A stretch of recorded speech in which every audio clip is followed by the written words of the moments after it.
అంబేద్కర్ కోనసీమ జిల్లా పి గన్నవరం మండలం చాకలిపాలెంలో కనకాయి లంక కాజు వెనుక వరద ముంచెత్తింది. దీంతో రాకపోకలు పూర్తిగా నిలిచిపోయి లంక గ్రామాల ప్రజలు తీవ్ర ఇబ్బందులు పడుతూ పడవలపై ప్రయాణాలు సాగించాల్సిన పరిస్థితి ఏర్పడింది.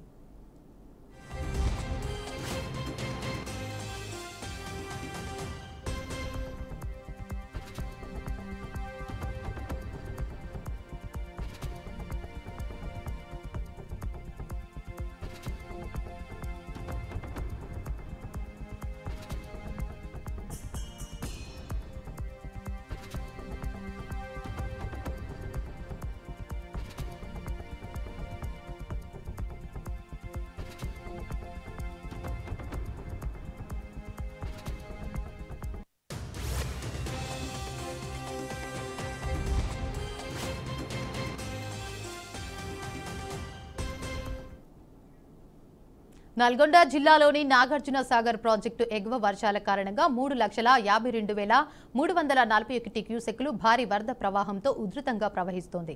దీంతో అధికారులు గత వారం రోజులుగా 26 గేట్లు ఎత్తి 3,09,388 క్యూసెక్కుల నీటిని దిగువకు విడుదల చేస్తున్నారు. 590 అడుగుల పూర్తి స్థాయికి చేరువలో ఉన్న సాగర్ నీటి మట్టం ప్రస్తుతం 587.20 అడుగులుగా నమోదైంది. ప్రవాహం ఇంకా పెరిగే అవకాశం ఉంది.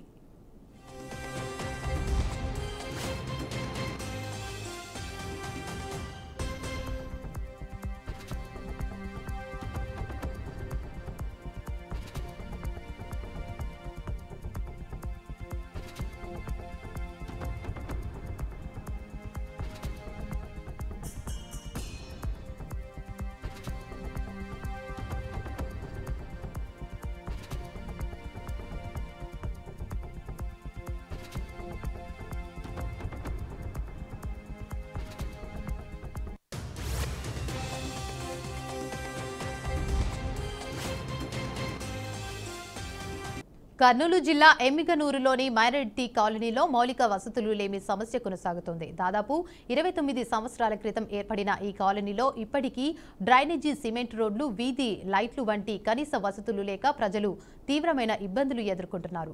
వర్షాకాలంలో రోడ్లపై మోకాళ్ల లోతు నీరు నిలిచి కాలనీ మొత్తం జలమయం అవుతుందని స్థానికులు ఆవేదన వ్యక్తం చేశారు. ఈ సమస్యలపై స్పందించని మున్సిపల్ అధికారులు, పాలకుల నిర్లక్ష్యానికి వ్యతిరేకంగా సిపిఐ ఆధ్వర్యంలో కాలనీ వాసులు నిరసన చేపట్టారు. 1996లో ఏర్పాటైన ఈ కాలనీలో ఇంటి పట్టాలు పంపిణీ జరిగినప్పటికీ ఇప్పటికీ మౌలిక వసతులు కల్పనలో పురోగతి లేకపోవడం దురదృష్టకరమని వారు ఆరోపించారు. రాజకీయ నాయకులు కేవలం ఎన్నికల సమయంలో ఓట్ల కోసమే వచ్చి వెళ్తారని వారు ఆగ్రహం వ్యక్తం చేశారు.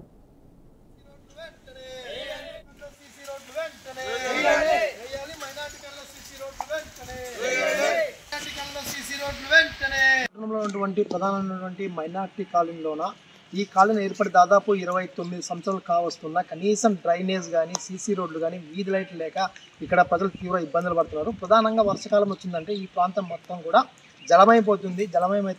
అదేవిధంగా చెరువులను తలపిస్తున్నాయి. ఎందుకంటే ఈ డ్రైనేజ్ లేక నీరు మొత్తం కూడా ఈ కాలనీలో మొత్తం ఆగేసి మోకాల్లో నీరు ఆగడం జరుగుతుంది. ఆ నీళ్ళ నుంచి కూడా ప్రజలు రాకపోకలు కూడా పూర్తిగా ఇక్కడ ఇబ్బందులు పడుతున్నటువంటి తరుణంలోనే చాలామంది కూడా ఈ కాలనీలో నివసిస్తున్నటువంటి మైనారిటీ ప్రజలు పూర్తి స్థాయిలో రోడ్లో దాటిపోక కింద పడడం జరిగింది. కింద పడి హాస్పిటల్ పాల్గొనడం జరిగింది. ఎంఆర్ఓ ప్రసాద్ గారి చేత ఇక్కడ ఉన్నటువంటి ఇంటి పట్టాలు రావడం జరిగింది. అదేవిధంగా 1999లో దత్తయాత్ర ద్వారా ఇంటి పట్టాలు వచ్చి ఇక్కడ ఒక కాలనీ ఏర్పడడం జరిగింది. 8 కాలనీలు ఉన్నప్పటికీ కూడా కేవలం ఒక రోడ్డుకు మాత్రమే ఒక కాలనీ రోడ్డు వేసి వదిలేయడం జరిగింది. ఇక్కడ ఉన్నటువంటి ప్రజల తలరాతలు మారడం లేదు. ఎందుకంటే వాళ్ళు అడిగేది గొంతమ్మ కోరికలు కాదు, సీసీ రోడ్లు, డ్రైనేజీలు, వీధి లైట్లు వేయండి. మేము మున్సిపాలిటీకి పన్నులు కడుతున్నాం, మున్సిపాలిటీ అధికారులు కనీసం ఈ వైపు కన్నెత్తి చూడడం లేదు.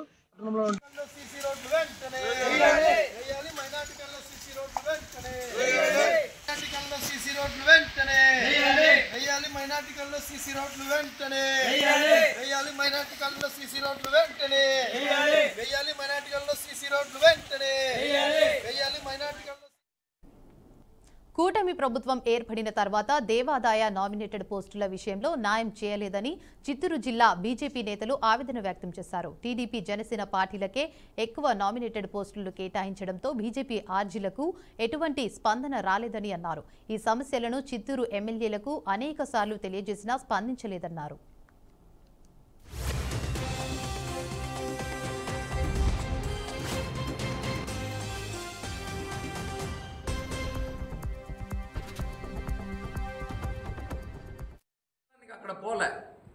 కలెక్టర్ గారు దాన్ని వద్దని చెప్పేశారు. కాంట్రాక్ట్ కూడా కరెంటు పోల్ నాటినారు. అక్కడ లేదు కాబట్టి ఆయన లాస్ అయిపోయినాడు కాబట్టి దాన్ని తీసుకుని అక్కడ తీసి పెట్టేసినారు. దాన్ని కూడా మేమే తీసినామని వాళ్ళు మా మీద ఆరోపణ చేసినారు. ఈరోజు మేము మా ల్యాండ్ మా ప్రభుత్వం వచ్చింది కాబట్టి మా ల్యాండ్ మేము చేసుకుంటామని మేము పోయి సాగు చేసేదానికి పోతే దాని ఈ విధంగా పార్టీనే కేవలపరుస్తూ వీళ్ళు కార్పొరేటర్, తెలుగుదేశం కార్పొరేటర్ వీళ్ళు కావాల్సిన చేస్తారు, కబ్జా చేస్తారని చెప్తా ఉండారే. మీరు కబ్జా చేస్తూ ఉండేది, మేము కాదు. నేను ఇట్లా ఉద్యోగం చేస్తూ ఉన్నాను, ఇప్పుడు వచ్చి కోట్ల లెక్కలు చేసుకుంటూ ఉండారని వీళ్ళు వార్తలు చెప్పుండారు. ఏ కోట్ల లెక్కలు నేను కబ్జా చేసినాను చెప్పండి? మా భూమిని మేము సాగు చేసేది కబ్జానా? అది ఎంతవరకు ఆయన చెప్పండి? మా నాన్నగారు సంపాదించిన అక్కడ ల్యాండ్ ఉండి దాన్ని మీరు కబ్జా చేసుకున్నారు. మీరు దౌర్జన్యంగా కబ్జా చేసి నన్ను మీరు బ్లాక్మెయిల్ చేశారు. మీరు పార్టీలు చేరండి, మీరు చేరితే నేను వదిలేస్తానని మీరు మమ్మల్ని బ్లాక్మెయిల్ చేసి ఇంతగా అరాచకం చేసినారు. గత 4 సంవత్సరములో మమ్మల్ని నానా విధంగా మీరు హింసించినారు. నా మీద కేసు పెట్టించేదానికి సీఎం క్యాంపస్ వరకు మీరు వెళ్ళారు, లెటర్ పంపించినారు. నేను రౌడీజం చేస్తానని చెప్పి పెట్టినారు. అన్నీ ఎంతెంత అరాజకం మీరు చేస్తూ కబ్జా మీరు చేస్తూ ఉంటారు. ఇసుక కబ్జా చేస్తూ ఉంటారు, ప్లాట్లు కబ్జా చేస్తూ ఉంటారు. మా జగనన్న కాలనీలు మీరు ఇచ్చినారే, ఆ ప్లాట్లు ఎవరెవరు ఒకసారి మేము కూడా ఎంక్వైరీ చేయిస్తాము. Enquiry 7th division corporator Jayalakshmi, నేను అమ్మ అంజలిదేవి, అనుషారెడ్డి, మీరిద్దరూ నిన్న మా ఎమ్మెల్యేని గురించి మాట్లాడడం మీకు అర్హత లేదు. కానీ ఈరోజు మా ఎమ్మెల్యే కండ్లు లేదని మీరు నిన్న ప్రెస్ మీట్లో చెప్పింది చాలా తప్పు. మా ఎమ్మెల్యే కండ్లు ఉంది కాబట్టి ఈరోజు ఈ చిత్తూరులో ఇంత డెవలప్మెంటు వెలుగు మెరుస్తూ ఉంది. కానీ ఎమ్మెల్యేగా రాకముందే ఆయన మన చిత్తూరులో అడుగు పెట్టినప్పుడే ఎమ్మెల్యే ఎంత ప్రకాశంగా ఇక్కడికి వచ్చి మనకు ఎంత అభివృద్ధి కార్యక్రమాలని ముందుగానే మనకు చేపించారనేసి అభిమానంతో ఎన్నో వేల మెజార్టీతో మన ఎమ్మెల్యేని ప్రజలు ఎన్నుకున్నారు. కాబట్టి ఎమ్మెల్యే ఈ ఒక్క సంవత్సరంలోనే ఎన్నో అభివృద్ధి కార్యక్రమాలు చేశారు. ఈ అభివృద్ధి కార్యక్రమాలని తట్టుకోలేక నీకు కండ్లు లేదు, నువ్వు కండ్లు మూసుకొని ఉండావు. నువ్వు కన్నుండుంటే ఆయన చేసిన అభివృద్ధి కార్యక్రమాలంతా కూడా నీకు తెలుసును. కానీ మా ఎమ్మెల్యే చేసింది 50 వార్డులో ఎన్ని బోర్లు వేశారు, ఎంతమందికి ఎన్ని సీసీ రోడ్లు వేశారు, అవంతా కూడా నీకు గుర్తుకు రాలేదా?